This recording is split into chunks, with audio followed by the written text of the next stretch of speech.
Hello and welcome to the Future Nostalgia Podcast. We're going to make today's moments tomorrow's memories. I am here again with my special guest, Connor. How is it going, Connor? Good. That's good. That is all we need. So today's Future Nostalgia Podcast, our nostalgia topic is going to be anime. Woo. And I know, it's so exciting because I loved anime as a kid. And there's a certain point where it's really hard to distinguish cartoons with anime.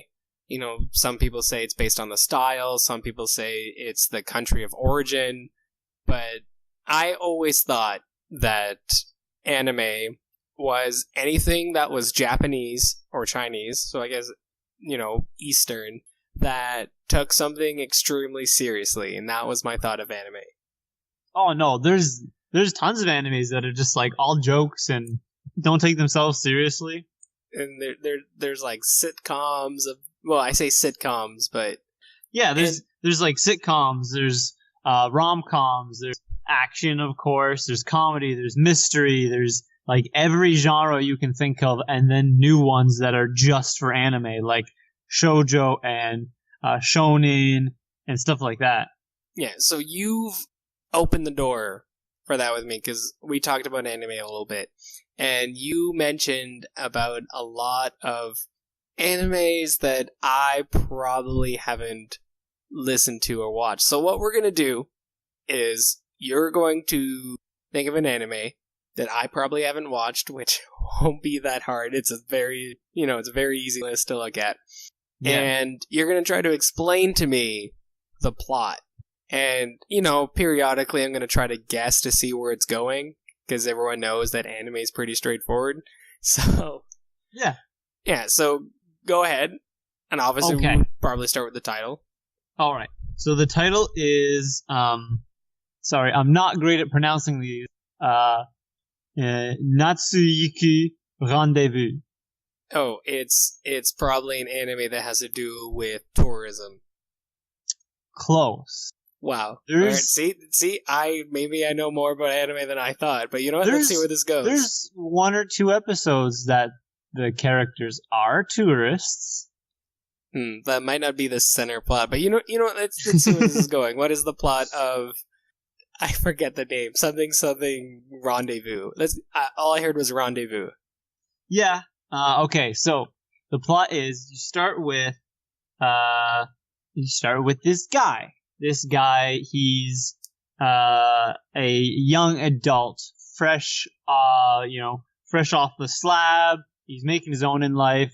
He is attending school, and he's looking for a part-time job.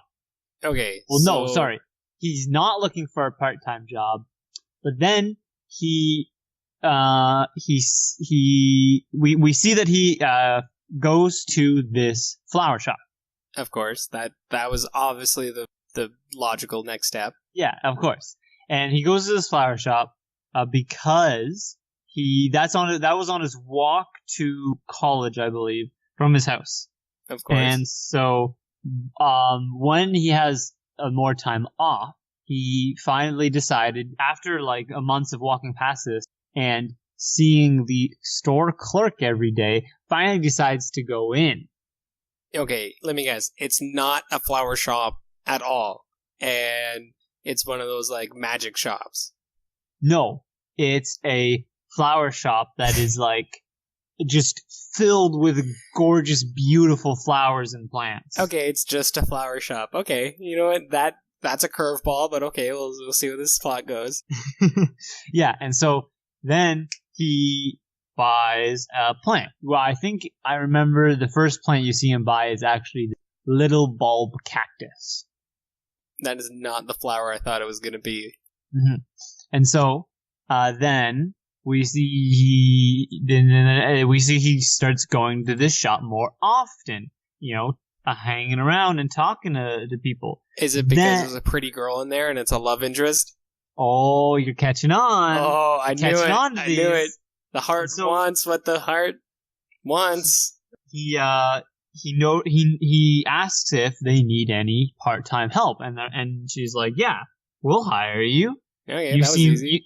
you seem like a strong lad. Let's get you to do some manual labor A around wee here. old lad. So he ends up doing a lot of lifting and stuff. Okay, does he get involved with the mafia? And he has to Mm. rescue her. No. Sorry, I just knocked my microphone. That's fine, you think? Wait, is that sorry to the microphone or sorry that I'm wrong about the mafia thing? Sorry about the microphone. Oh, so he does get involved with the mafia. No, he doesn't. He Okay. does not encounter the mafia, though I cannot say for sure if they're there or not. You, you can't, I cannot confirm or deny. So he is working at this flower shop, and it's him and these two other girls. Then one of the girls Okay. is leaving to go to school somewhere else. So she is Okay. leaving her job, and so he ends up getting almost a full-time position. Oh, almost. What is it? That's like halftime. So he's got a 3/4. Well, it's time. essentially he's still a part-time employee, but he's getting full-time hours. Oh, classic. And then, let me guess, he takes over the flower shop. You're getting a little ahead of yourself. Oh, is that like a that's season? that may be running into some spoilers there. I don't really know. Is it spoiler if you're guessing and you're right? Well, the fact that I told you you're right is. Oh. Okay, you know what? Spoiler alert. So then he asks these after they've been like close for a while, and he's made moves to show her that he likes her. He asks her out, and she's like, "Hey, I'm just like, you're my employee, and I'm like a few years older than you, and that's just not right." And so then later she's like, "Wait, this," and then she starts thinking about it. And she's like, "Wait, this guy's really nice and stuff. Like he's kind of cute." So she's like, "Okay, yeah, we'll go on a date." So they go on a date, and things go really well. Then he finds out, not from her, because on the date, she's a monster. Things are going real well. She gets really upset and has to like stop the date and say, "We can't do this ananymore." And he's like, "Is it because she made a deal with Satan and she doesn't want to bring him down with him?" I may be misinterpreting. That could be it. You know what? Maybe that's the relationship problems that we've been having with other people. You know, we haven't considered extraterrestrial possibilities. And so this young guy's like, "Why are you not like going forward with this? We seem to be really good." And she's like, "No," and she's like crying. And he's like, "Okay, I'll leave." And then he finds out from one of her friends that her husband died and she's widowed. Like, does he 3 years come back ago. as a zombie? Not as a zombie. Wait, he comes back but not as a zombie? Vampire? No. Werewolf? No. He was never dead? No. So after their first date, the young guy then starts seeing the apparition, the ghost of the dead husband. Oh, thank God. Okay, I say thank God. Because this whole time I was like, is this an anime about a guy who works in a flower shop? Okay, now it's getting spicy. Okay, keep going. We're getting spicy now. So he sees the ghost, and the ghost is like, "Hey, stop hitting on my wife." And he's like, "You're dead. I can hit on your widow." You're dead, man. Back off. And so he keeps trying, the ghost keeps like interfering with him, trying to like, because he can't touch anything, but he can like fly in front of him and be annoying. Casper the ghost douche. He's saying like annoying stuff, yeah. And so that's like thwarting him and making him seem weird in front of the girl. And then, but he finally gets like through to the girl and is like, "Well, let's go on a few more days." And she's like, "Oh, okay." Oh, yeah, that sounds so sad. Like, oh, I guess. It kind of is like that too, because he's like 5 years younger than her, maybe 6. Yeah, so. I mean, if she was 18 and he was 6 years younger than her, then that would be a little different. Yeah.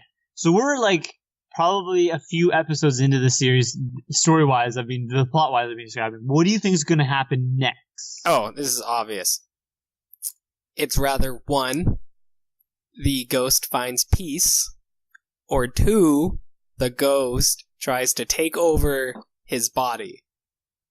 You're right. You just said them in the wrong order. So the ghost tries to take over the guy's body. And then finds Pete. Oh, wait, spoilers. Then he's like, okay, now that I have a body again, I'm gonna start dating through this guy, my ex-wife. You know what? I don't see... It's really hard to feel bad for that guy. Because it makes perfect sense. You know, like, after being a ghost, if you can go somewhere and maybe, like, travel the world and stuff and maybe get some information. But, you know, that's his wife, you know? Yeah, he's dead, but why can't he... I don't know, like, that's just... You can't blame him. But okay, so he takes over the body, because the first thing I thought of, oh sweet, this is a prequel to Shaman King, isn't it? But no, it probably isn't. No. And so, yeah. And then so what the young guy is doing this whole time is he's in the subconscious of the ghost, and he's going through these made up stories involving tropes we know already, involving the two of them originally, and then so he's like being a wedge in those stories. Okay. And so, yeah, it's really beautiful animation. It's just really weird, that part. Yeah. And so this guy possesses this guy for like several weeks. That makes sense. I can't blame him. And yeah. Hey, I know this is a random question. What would happen if he possessed the guy, but then the guy died? And I'm sure this is like more of a question than actually in the show. You know, I think he actually tries to, when he possesses the young guy, I think he, after a while, tries to kill him, and the girl stops him. Aww. But that might be like the last episode or two, and then, I have to say, this anime, I like cried a lot, and also it involves a lot, not a lot of like mature visuals, but a lot of mature subject, like they talk about sex and relationship stuff a lot. You know, that seems really nice, because when I thought of anime, I think, like I said, I think of like Yu-Gi-Oh! And Dragon Ball Z and even Digimon, but so it's really hard to distinguish anime from cartoon. So what would you consider the difference between cartoon and anime? It's really the anime typically has a lot of Eastern, I should say, culture in it. Okay. Although there are many styles within this style, has a certain style to it. Like, okay. Western cartoons have the thick black outline of characters and objects with thinner inner detailed lines, and very vibrant poppy colors. While anime is very more subtle. I don't want to say realistic, but I see what you mean, though. Subtler colors to it. It's got thin outlines and is drawn very proportionately to the human figure. So, would you consider, is Pokemon an anime or a cartoon? An anime. What about, I'm thinking of other kid TV shows that I considered anime. Dragon Ball Z. An anime. Yu-Gi-Oh! An anime. Digimon. An anime. So, most of the TV shows I liked as a kid, turns out they're anime. Yes. There's an easier way to distinguish it that works 99.99% of the time. Oh, those are my favorite. Okay. Which is just if it was originally voiced in an Eastern language. As in, if there's an English dub, then it isn't. And then it's typically an anime because why would you English dub an already made in English show? Okay. You know? Okay, what was your favorite anime as a kid? My favorite anime as a kid, I did really like Pokemon. That's like really young Connor. Yeah. Then we get a bit older Connor, and I really liked... Welcome, older Connor. I really liked like Bleach and Naruto and Zaxel. Okay. A lot of the like Bionic shows for those Teletoon yeah, fans. I remember that. And then I got a little bit older, and I was really into the like more hard-hitting issues, but still like teen-oriented shows like Full Metal Alchemist. Ooh, Full Metal Alchemist. That's a good one. Soul Eater, yeah. Full Metal Alchemist Brotherhood is likely my favorite anime, though I have changed. I used to just watch Brotherhood, but I've changed that to watch the first 50. I need to look it up how many episodes exactly, but first 50-ish episodes of the original, and then watch Brotherhood, because Brotherhood already assumes you've seen the original, and so summarizes the first 50 episodes of the original series in about 6 or 8 episodes. Okay. See, so you just get more story that way. Yeah, I see that. See, and now you're talking about you getting older and a lot of different things. The one thing I like about, I would say, anime, it's very visually appealing and it's super fun and like, oh yeah, we're having such a good time. But once you become more of an adult, or once you get older, you start understanding certain subject matter and you can appreciate it as an adult. Like, Dragon Ball Z, that's a good one. That's a very classic one. You watch it, and as a kid, you're like, oh, it's these super big guys fighting. It's, fighting, and big explosions, and you get characters. And then, you watch it as an adult, and you just learn to appreciate certain subject matter about it. You know, like Dragon Ball Z, I don't know, sometimes you like it more, sometimes it's more of a nostalgia thing, but, you know, sometimes when you watch some things later, and without the nostalgia factor, it's kind of worse. You kind of just appreciate it. But like, anime seems to have this serious subject matter in it that you can watch it later and still have the nostalgic factor, but still enjoy it in a different way. Mm-hmm. So, is there an anime that you watched as a kid, but then you watched it as an adult and you appreciate it more? That's a tough one. While you're thinking about that, for me, it would be Dragon Ball Z was about the same. Like, I watched it as an adult, like, oh yeah, I remember. For me, it would probably be Avatar, The Last Airbender. That's not an anime. Oh, it's not anime. No, it is now this is the show that has caused the most is it anime or is it cartoon argument, because it is a show originally written and created by English people. Yeah, English people, right? Western people. Yeah. It was the animation team has jumped between Western and Eastern. The style is definitely Eastern animation, but is originally made for an English audio. Okay, so you would consider something, so anime and cartoons, it has something to do with artistic, but also has a lot to do with its cultural origin. Yeah, and so while Avatar takes a lot from Eastern culture, there's still this Western feeling about it, because it still has like the Western storytellingness to it. You know, I love it. I really do. But it feels as Western as it does Eastern to me. Now, personally, I think I like cartoons and anime. I think they're amazing.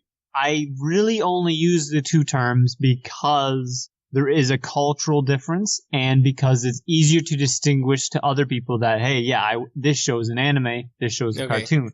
People just have an assumption. Yeah, that's with true. That, be it people good think or bad. Of something more Asian-y, and they think that's, at first they'll say that's anime, and then, you see like the Sunday cartoons or whatever it is, like SpongeBob or something. They're like, oh, that's a cartoon. Yeah. So while I will say Avatar's a cartoon and not an anime, I still view cartoons and anime as equal. Yeah. They can be both as good. I judge a show on its own basis, not on whether it's a cartoon or anime. There's no favor I have to either. Okay, so we're gonna try to stick with anime. Yeah. Just for the sake of conversation. Yes. Let me see. I'm gonna have to change my answer then. Dragon Ball Z has about stayed the same. I only watched Dragon Ball when I was about 17 or 18, actually. After I had completely seen Dragon Ball Z, I watched Dragon Ball. I like Dragon Ball a lot more. I know. I think we actually had this conversation, you too, about talking about how, I don't know, like as a show, we liked it better. Not necessarily characters, because I think Dragon Ball Z had a lot more characters that I liked, but as a show itself, how it functions, I like Dragon Ball a little bit better. Yeah, Dragon Ball just has a lot more fun in it. It's an adventure show. It's a overcoming obstacles without going to absurd levels. It's mastering martial arts, but maintaining a sense of realism. Where Dragon Ball Z just breaks that barrier and is like bigger, better, constantly. Not that there isn't. I love wrong with Dragon Ball Z. Super enjoyable. It is, and like there's definitely like better things about Dragon Ball Z than Dragon Ball. I just prefer Dragon Ball pros and cons. As a show. I like it more. Yeah, I think Dragon Ball Z has a lot better memorable moments and characters, and obviously it has its absurdity, but the one thing, and I haven't watched Dragon Ball Super yet, and that's on my list of things to at some point, and the one thing I missed from Dragon Ball is when the fighting in the tournaments mattered, where you didn't know that the person was going to win or not. You won't necessarily win, and it had to do with working hard, and who you went against mattered, because I remember, what was it? You remember in Dragon Ball Z when it was the Majin Buu arc, and they're all getting ready to go in the tournament, and they're all hitting like the punching bag, and they're all getting like extremely high numbers. Yeah, and like 17 forgets or like chooses not to hold back and breaks it while everyone else was holding back like a lot. Yeah, and that point is when I saw it and I said, oh, the tournament is not really going to matter, because the moment they did the Goku versus Vegeta, which I was super excited for, because I love tournaments. You know that about me. If anything is in brackets, I'm going to just lose my mind over it for whatever reason. Yeah. And then after that, the story just went on in its own thing, and I was like, oh, but what about the tournament? Who wins? Yeah. I mean, it's like, in Dragon Ball Z, you kind of always know Goku or that one big baddie over there are going to win. Yeah. Meanwhile, in like Dragon Ball, it's like, holy crap, Goku could win, because like he's this little kid facing off against this like teenager who's trained way longer, and he's like that teenager's doing way better in the other rounds than Goku is. Goku would barely manage to get through some of them, and it's like, oh man, this is so intense. Yeah, they both have the pros and cons. I don't know. Dragon Ball has been the same. I mean, Dragon Ball Z, because I did watch Dragon Ball first, and then watch Dragon Ball Z after, and that's such a weird transition if you think about it, from what Dragon Ball was to what Dragon Ball Z is, to the levels that, it's kind of like the difference of, if there was a show about Superman and it was just him through high school and he never fought anyone with it, like he never got superpowers, and then they're like, oh yeah, and then he becomes Superman and is able to move planets. Like, wait, what? Where was the progression? There is no progression. Yeah. It went from like his SATs to like saving the universe. That was the next logical step. Yeah. Because Brotherhood, Full Metal Alchemist, I think that it came out as a kid, and I only watched the first couple episodes, and then when it came out on Netflix, you watched it, and a lot of people that I knew watched it, and I didn't watch it until last year. Okay. And I really loved it, and I think that I wouldn't have loved it as much if I watched it as a kid and then rewatched it, because there's a lot of interesting concepts and how, just how the alchemy works and the storylines that I wouldn't appreciate as a kid. Oh, yeah. Yeah, there's a lot of like overcoming diversity, like improving oneself, learning from one's mistakes, like a lot of like hard lessons packed into that show that you just don't really grasp as a kid. That like as an adult, you're like, wow, this stuff can get really deep. Yeah. I think it reminds me of, I know it's not anime, but it's just another good example. Powerpuff Girls. It's a cartoon, and I watched it as a kid. I did watch it as a kid because it was people with superpowers, and because it was just girls, it didn't matter. It was a great show when I was a kid. Yeah, and they did like superhero stuff, and they had kid stuff. And then, now I have a niece, and we watched it together multiple times, and there's so many jokes for adults. Oh, yeah. The same with like, again, we're hitting cartoon area now. Ooh, cartoon. It's right on the border of anime. Because Powerpuff Girls is a cartoon.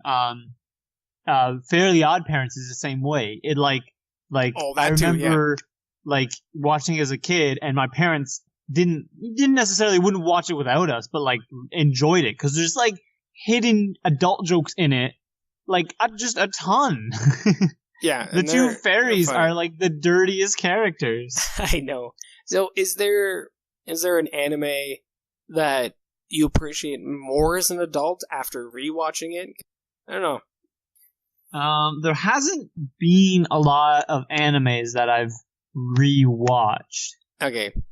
Unfortunately, like I haven't gone back and rewatched like the ones from when like I was really, really young because I just like I like to leave that in the past because I mean nostalgia. Keegan tried to get me to watch Digimon again, and just the aged animation just really hit me, and like, I couldn't really get through. No, like I just it's couldn't. Bringing me back.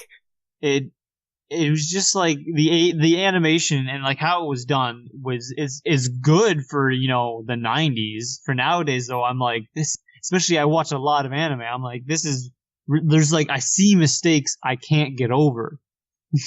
I know. So you know what? This is the Future Nostalgia Podcast when we talk about nostalgic things.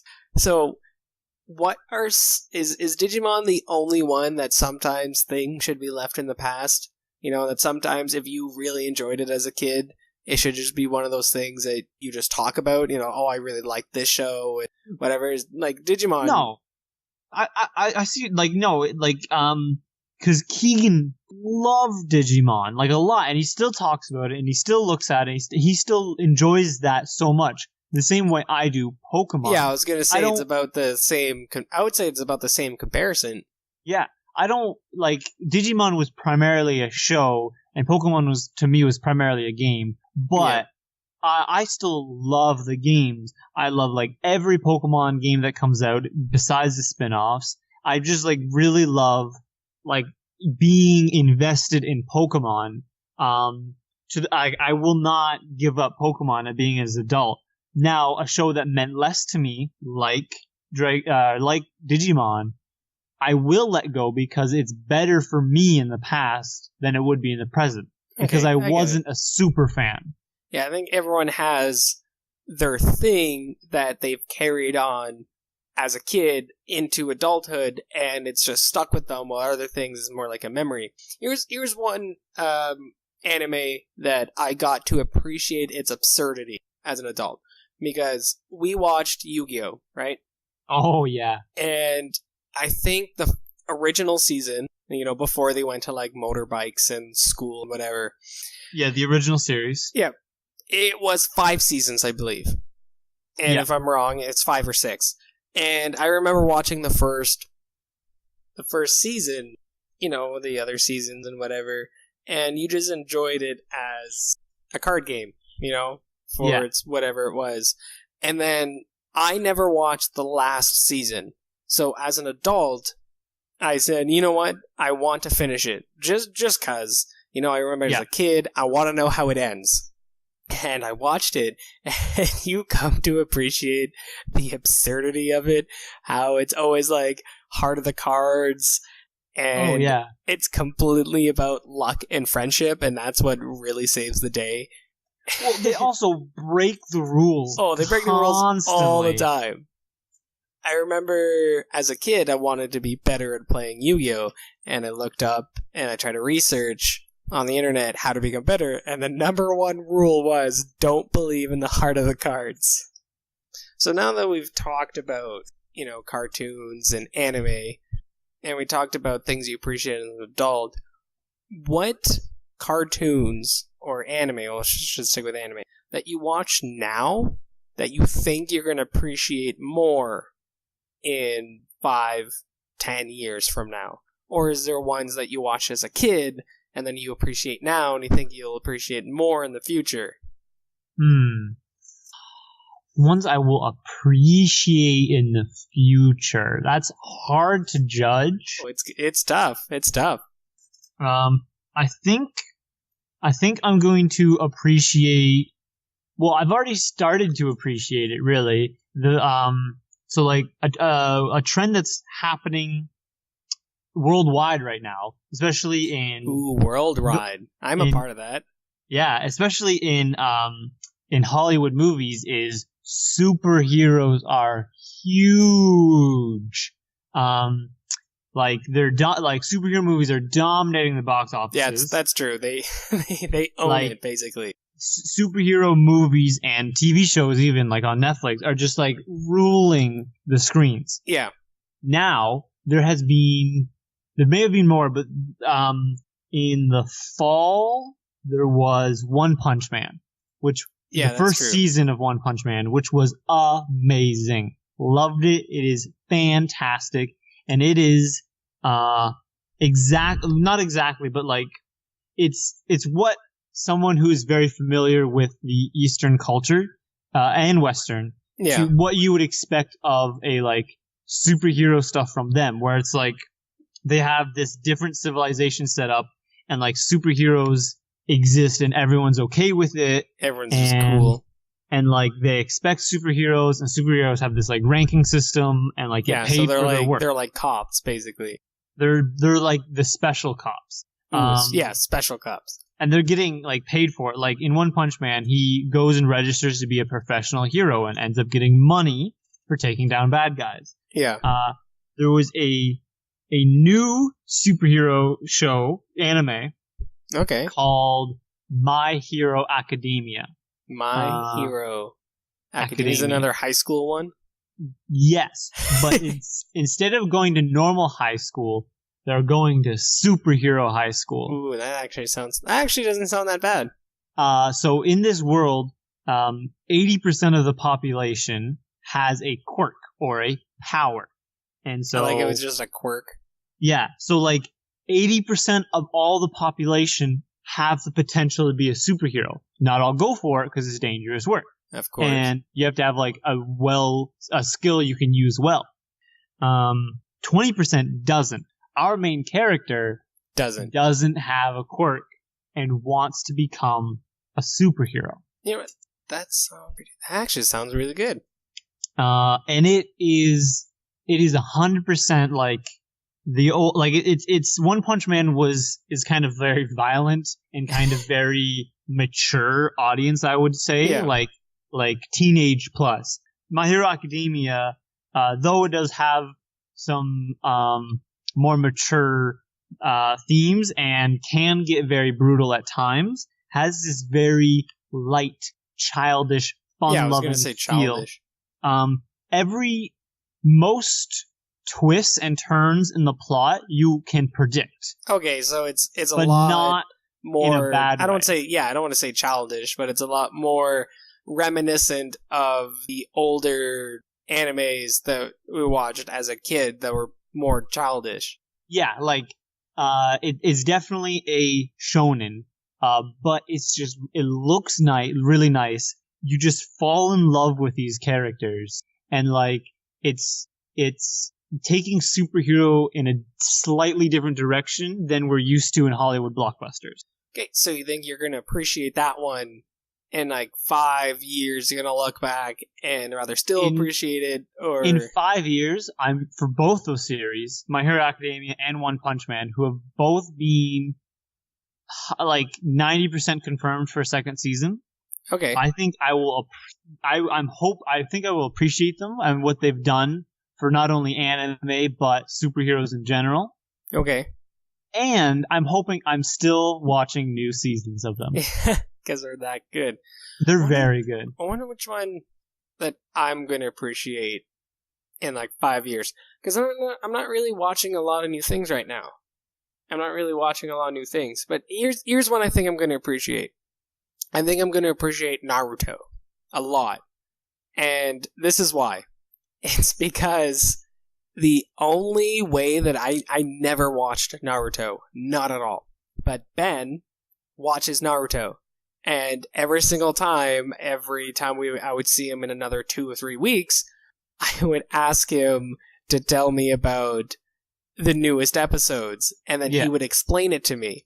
And so the only way that I watched Naruto, it was through his and Ricky's explanation of what happened. And so I know everything that's happened in all of Naruto, but without watching a single season. And I think I'm going to appreciate that a little bit later on.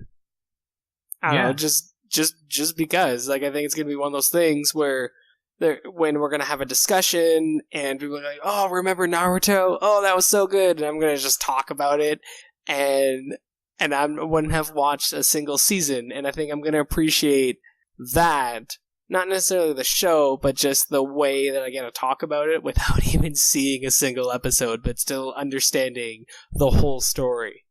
Yeah, I definitely agree. Like with Naruto, I'm also going to appreciate that it's a shonen, which is typically very long-running, action-packed series, and the show hasn't ended, but the manga's ended, so the show is primed to end. I'm going to appreciate it that it's ended. It's going to help finally start ending long-running action series so that they're not like crazy overwhelming, and like show people hopefully that even though it's like 600 episodes, maybe 700, there's an end. There is an end, and you don't need to have. That's what I was hoping Brotherhood would do, but it didn't do that. It didn't for that much. Endings make a show great. Oh, you know what? Sometimes things just need to end. Like, not in a bad way, but like the ending of a show can make an okay show be like awesome. Yeah, that's true. That is true. Sometimes when the show is done, you get so many emotions going through, but the show ended so well, you're happy that that's the way it went, because there's so many shows that could end horribly. But you know what? I think that's a great way to end. You know, I get what you're saying. Some things need to end. And you know what? I get what you're saying, Connor. Totally get it. You know what? Here it is. Here's the end. Not forever, just for this episode. You got my hints. Good. Well, thank you very much for guesting again, Connor. Can't wait to have you again. I'd love to be back. And thank you for having me again. I really enjoy coming on. No problem. And you know what? There's just one last thing we have to do. Just have a nostalgic day. Have a nostalgic day. I love that line.